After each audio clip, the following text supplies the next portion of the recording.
Zaman sekarang, mendapatkan pinjaman dana begitu mudah, sebab pengajuan pinjaman dana tidak ke bank saja. Saat ini, ada yang lebih mudah, yaitu melalui financial technology fintech, peer-to-peer lending atau biasa disebut pinjaman online. Keberadaan pinjol sudah menarik minat bagi banyak orang, karena siapapun bisa mendapatkan pinjaman online. Proses pada pinjol cenderung mudah dan cepat, tak heran sistem pinjaman tersebut menjadi jalan pintas masyarakat dalam memperoleh dana segar. Tapi tahukah di balik kemudahan yang ditawarkan, ada beberapa resiko yang ditanggung?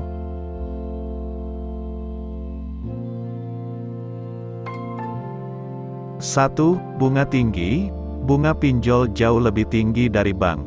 Karena tingginya risiko kerugian akibat kredit macet, ini merupakan alasan pertama mengapa bunga pinjol tinggi. Sumber dana yang digunakan fintech lending berasal dari investor, baik dari perusahaan maupun perorangan.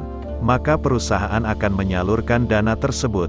Jika ternyata peminjam berbuat curang, nakal, terjadi gagal bayar, atau kredit macet, perusahaan fintech tersebut wajib menanggung kerugian. Di sisi lain, perusahaan fintech juga masih memiliki kewajiban untuk mengembalikan dana investasi pokok, termasuk membayar imbal hasil kepada investor. Karena itulah, wajar jika perusahaan mematok suku bunga yang lebih tinggi.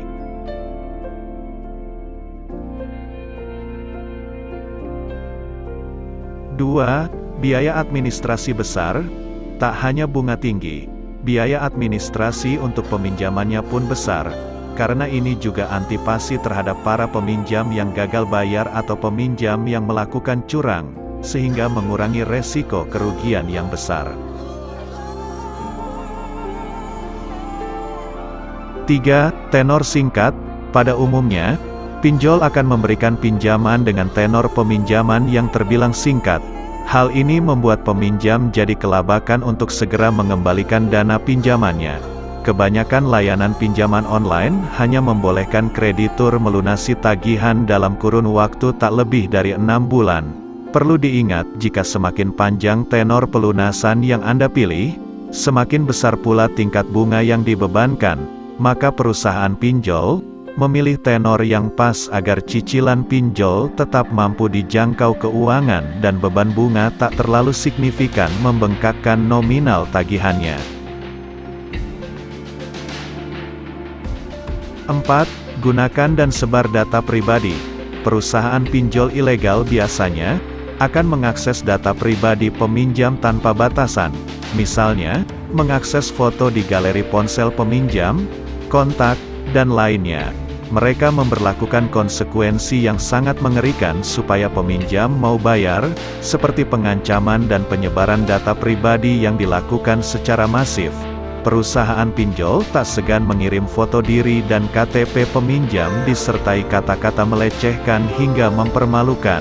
Ini yang sering kali kemudian disebar ke teman-teman peminjam, ke medsos, dan ini tidak ada batasannya.